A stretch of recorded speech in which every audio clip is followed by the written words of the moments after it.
ಎಲ್ರಿಗೂ ನಮಸ್ಕಾರ. ಶ್ರೀ ಸಿದ್ದೇಶ್ವರ ಸ್ವಾಮೀಜಿಯವರ ಪೂರ್ಣ ಯೋಗ ಪುಸ್ತಕದ ಒಂದು ಪುಟವನ್ನು ಓದ್ತಿದ್ದೇನೆ.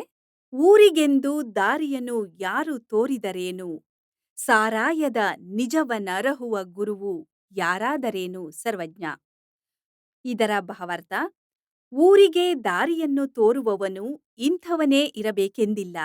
ಹಾಗೆಯೇ ಮುಕ್ತಿಯ ಮಾರ್ಗವನ್ನು ತೋರುವ ಗುರುವಾದರೂ ಹೀಗೇ ಇರಬೇಕು, ಇಂಥವನೇ ಇರಬೇಕು ಎಂದಿಲ್ಲ. ಆದುದರಿಂದ ಸತ್ಯವನ್ನರಿಯುವ ತೀವ್ರವಾಗಿ ಹಂಬಲವುಳ್ಳವರಾಗಿ ಜಾಗ್ರತೆಯಿಂದ ನಡೆದರೆ ಜಗವಿದೆಲ್ಲವೂ ಗುರುವಾಗಿ ಕೈಹಿಡಿದು ಮುನ್ನಡೆಸುತ್ತದೆ. ಕರುಣಾಳು ಬಾ ಬೆಳಕೆ, ಕೈಹಿಡಿದು ಮುನ್ನಡೆಸು ಎಂದು ಮನತುಂಬಿ ಪ್ರಾರ್ಥಿಸಿದರೆ ಸಾಕು. ನಿಸರ್ಗವೇ ನಮಗೆ ನಿಜವಾದ ಗುರುವಾಗಿ ನಿಲ್ಲುತ್ತದೆ.